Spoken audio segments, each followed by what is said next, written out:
In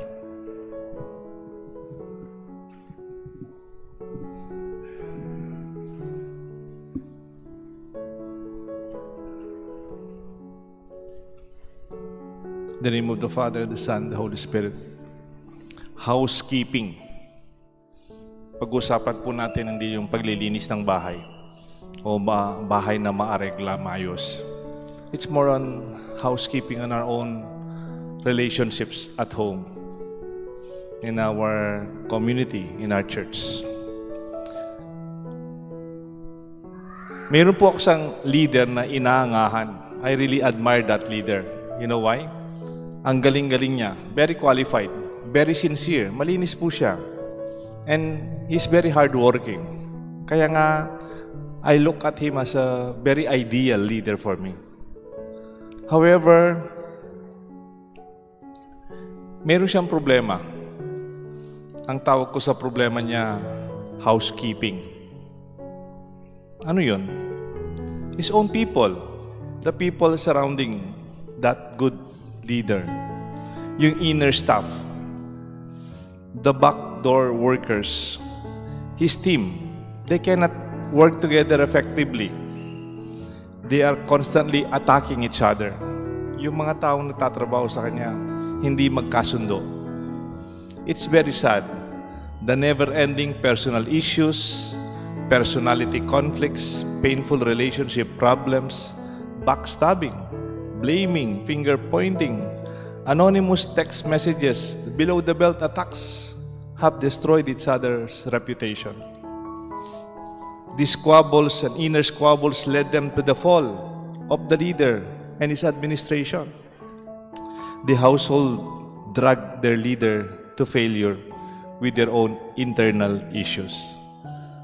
Pwede palang magaling ka, pwedeng masipag ka, pwedeng sincere ka.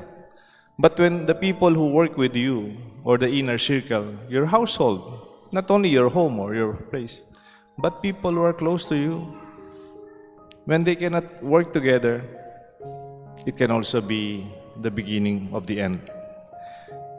Everyone must be a housekeeper in the same way that we share our responsibilities at home.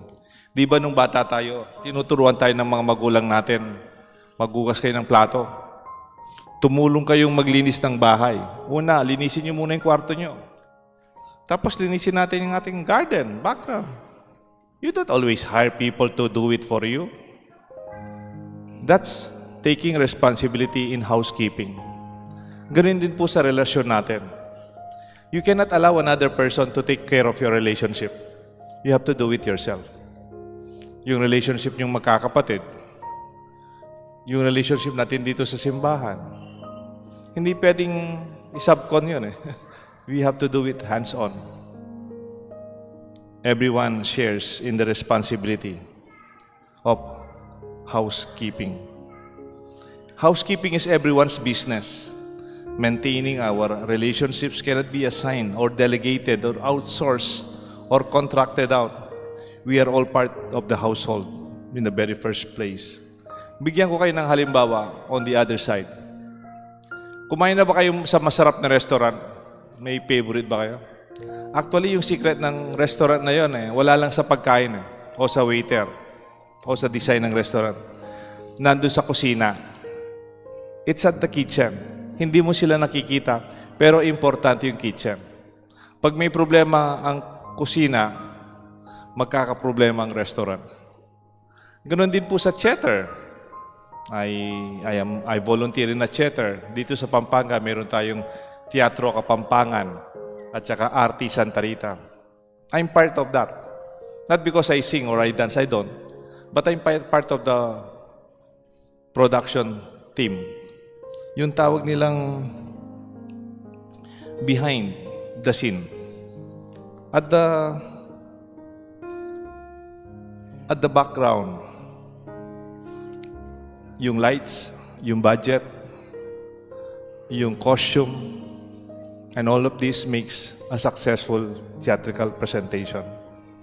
Meron po kaming every Sunday talk show. Ang tawag namin, Men of Light. More than 20 years na po yun. We have Sunday Reflections. Nasa YouTube po, tsaka nasa Facebook. Alam ko nasa CLTV at tsaka mga local televisions. I heard nasa Channel 4 na rin, Channel 13. Pero ako, kasama ko si Bishop Pambo, si Attorney Bong Roque, si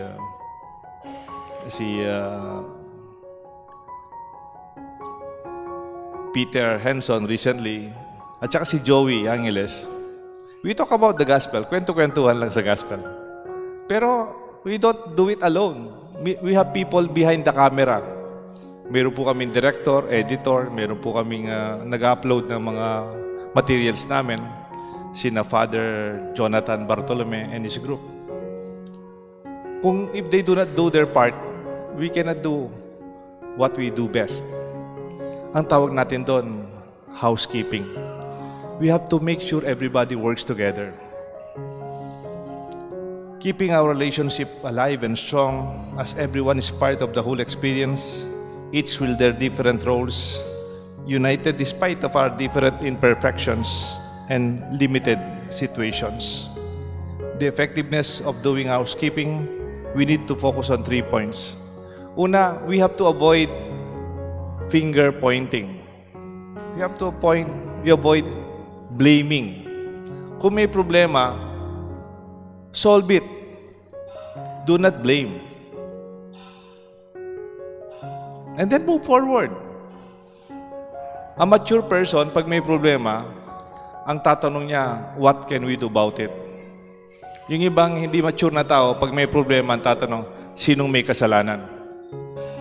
Sabi nung isang professor ko in management, when there is a problem, do not ask who is the problem. It will become very personal. But when you are a real leader, you ask, what is the problem? Then it can be systematic in addressing it. Objective even in this approach. Have you listened to the first reading from Genesis chapter 3? The oldest sin is accompanied by blaming. Tignan po ninyo, Genesis chapter 3. Kinain ni Adan yung mansanas. Yung forbidden fruit. Quote-unquote mansanas. And then sabi ng Diyos, Adam, why did you eat of the forbidden fruit? Sabi po ni Adam, Lord, alam mo naman, I'm a good husband. Sinabi ng wife ko, kainin mo ito, kinain ko. Binigay kasi ng wife ko, Lord, wala akong magawa, syempre. Mapapagalitan po ako sa wife ko. Oh, inamin ba ni Adan? Hindi. Sinisi niya si Eva. As a good husband daw, si Eva talaga may kagustuhan, no? Nung tinanong naman si Eva, why did you eat of the forbidden fruit? And then you even gave it to Adam. Eva, ba't kinain mo yan? Bawal yan. No, Lord, it's the serpent who tempted me. It's not my fault. Did you see? The oldest sin is accompanied by blaming, by finger pointing. Kasing tandaan ng kasalanan ang paghugas sa kamay. Nobody admits. Di ba may biro-biro yung 10 Commandments? 11th commandment daw, thou shalt not admit. Parang biro pero parang totoo din, di ba? Dito sa first reading, walang umamin. Problems cannot be solved unless somebody will own up. A part of maturity is when we talk about solution, not the problem and the source. Nakita nyo na yung poster ng isang bata, naka-baseball cap, tapos may dala siyang baseball bat. Tapos yung nagdo-doorbell siya, tapos yung sa taas, mayroong broken window. The story tells a lot of reality about the maturity of the young boy. Parang lumitaw. Siyempre, when you are playing baseball, may kasama ka. Kaya lang yung bola, nabasag yung salamin ng bahay. Everybody in the team were running away and they were hiding. It is the only this boy who was willing to own up the responsibility. We need more persons like this. Hindi yung nagtuturo kung sino may kasalanan, kundi yung mga tao naghahanap ng paraan para magkaroon ng solusyon. It can be possible that government leaders can blame other administrations in the past. Or in a relationship between a husband and wife or partners can blame each other. Or internal conflicts, we can call them intramurals. Sa loob ng ating pader, tayo-tayo lang. This will weaken our families. This will weaken our churches, our communities, even as a society as a whole. Lalamunin tayo ng China. Hindi dahil malaki yung China, dahil hindi tayo nagkakasundo. On our own, we will fall, kahit wala tayong kalaban. Jesus is very clear. How can Satan be against Satan? It will fall. How can a family be divided against itself? It will not stand. Own up. Take the responsibility and do part to solve the problem. Be part of the solution, not part of the problem. Address and resolve internal differences so that the larger tasks, the mission that is up before us, and the real enemies can be confronted effectively. Kumisan, nauubos yung oras natin kasi yung pinag-uusapan natin yung tayo, yung relasyon natin, yung sinabi niya, yung problema niya. And dami nating ginagawa. Ang dami nating mission na dapat gawin. I know many organizations, a lot of resources and time are wasted because of infighting. They need a lot of housekeeping. Di ba kumisan mayroon mga team building seminar, pero kumisan yung team building nagiging outing, nagiging swimming, junkets, and social events. But these activities called team building, use them well if you are a leader. Yun ang gumastos ka na, talaga, make it effectively address the underlying issues for your team, for your people to understand their role, especially when they have problems within. May isang famous Chinese proverb. Sabi niya, the man who blames others has a long way to go. The man who blames himself is halfway there. But the man who blames no one has already arrived. Kung meron tayong matanggal sa bokabularyo ho natin, blame. Because it's never positive and it will never solve anything. Addressing internal divisions. How can Satan drive out Satan? If a kingdom is divided against itself, the kingdom cannot stand. And if the house is divided against itself, the house will not be able to stand.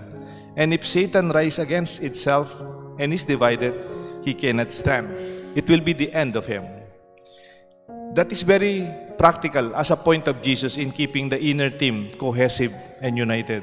Hindi man tayo kailangan maging banal para makita natin ang halaga ng sinasabi ni Jesus. Pagmamalasakit. Alam naman natin tayong lahat, lalo na dito sa simbahan, we mean well. There are no evil or ill intentions. Tayong lahat nandito, we want to help. In fact, everybody, volunteer. Putting together our resources, especially sa simbahan. Iba-iba yung background natin.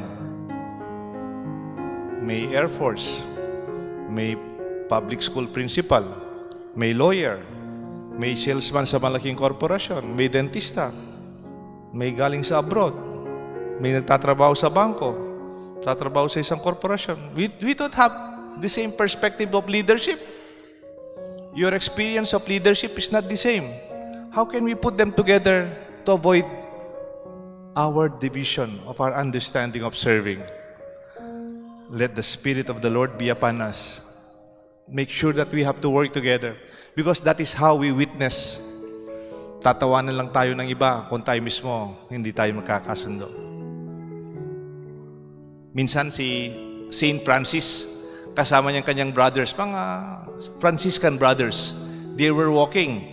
They were going to the center of the plaza to preach. It was a Sunday afternoon. Kaya lang habang naglalakad sina Saint Francis at sa kanyang Franciscan brothers, tawa na sila ng tawa. May pagmay sila siguro, pagkwento lang ito to, pamusit lang. They are so happy, they were laughing, they're joking aside, and so on. And people see them, habang dumadaan sila, nakikita sila ng taong ang saya-saya nila. And then pagdating ho nila sa center of the plaza, the town, where they will be preaching, sabi ni Pope Francis, let's go home. Tara, uwi na tayo. And then sabi nung kaibigan niyang brother, Francis, why are we going home? We did not yet preach. Di man tayo nangaral. But uwi na tayo. Sabi ni Francis, that is enough. Yung nakita lang tayong masaya, magandang magkakaibigan, at masaya tayong nagsasamahan, that is enough message for them to witness to what we believe. Sabi po nung isang theologian, Dominican priest, ang pangalan niya, Edward Skillibakes. The first apostolate is to live in a community. Kumisan, inisip natin, mag-mission tayo doon sa malayong lugar. But the real first work is within our own community. Bruno Cadore, another Dominican leader, said, we are not only together for the mission. Actually, being together is part of our mission. Ang ating samahan, mission din natin yan. Let us give a big premium to it. How do we keep our home? By doing the will of the Father. Hindi kaya na-insulto si Mary when said, your mother is here with your brothers. Take note yung mga brothers dyan, it may not be the blood brothers, no? Di ba yung sa kultura natin, when you say brother, sister, para ka pamusang, tinatawag kitang brother Phil. Brother Rick. Hindi naman kita talagang kapatid. You can call each other brothers. Kahit sa Pilipinas, pag nasa palengke ka, Kuya, anong gusto mong bibilin? Ate, anong gusto mong bilhin sa ating tinda? Sabi niya, sa taxi driver, Kuya, magkano yung bayad? His brothers are there and mother. And then sabi, who is mother to me? Who is brother to me? Sister to me? Those who do the will of the Father. Na-insult ba si Mama Mary doon? No! Because Mama Mary herself from the very beginning of the Annunciation, when Angel Gabriel was before her, he said, let it be done to me according to your word.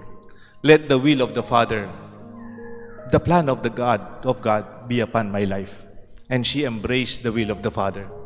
More than being the physical mother of Jesus here on earth, Mother Mary primarily embraced the will of God. And that is a deeper relationship. Hindi lang yung magkakaapelido tayo, magkakapatid tayo, magkakasama tayo dito sa simbahan, nagtatrabaho, nagsiserve, na why we share the higher reason that we are here in the name of God's will. Pwedeng magkamali, mayroong minsan hindi tama, pero we can go beyond it. May kukwento po ako sa inyo, di minsan, may isang matandang pare. Batang pare pa ako noon. Nagre-retreat kami sa Tagaytay. Nagkwento yung isang paring matandang pare. He was addressing our unity as priest. No? Sabi nung matandang pare, nung bata ako, nagtitinda kami ng lobo. Mahirap lang kami nung bata ako. Kung meron kaming grupo, ang gawa namin, nagtitinda kami ng lobo. Grupo-grupo. Kaya lang pag nagtitinda kami ng lobo sa mga piyesta. Piyesta sa Apalit, piyesta sa Makabebe, piyesta sa Arayat, piyesta sa Mabalacat. Kung saan malaking selebrasyon ng piyesta, lumilipat-lipat kami. Nakakarating pa kami ng Bulacan, Nueva Ecija, Tarlac. Kung saan yung malaking piyesta. So, sama-sama kami, grupo. It is our livelihood. Minsan, sa isang piyesta, alam niyo naman, sa piyesta, maraming lasing. Maraming iba-ibang ugali. Nakorsonadahan po yung isang kasama lang titinda ng lobo.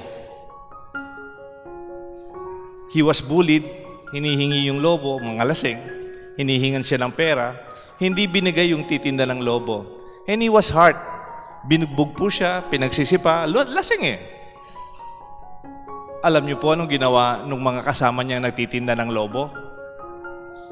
Binitawan ang kanilang lobo.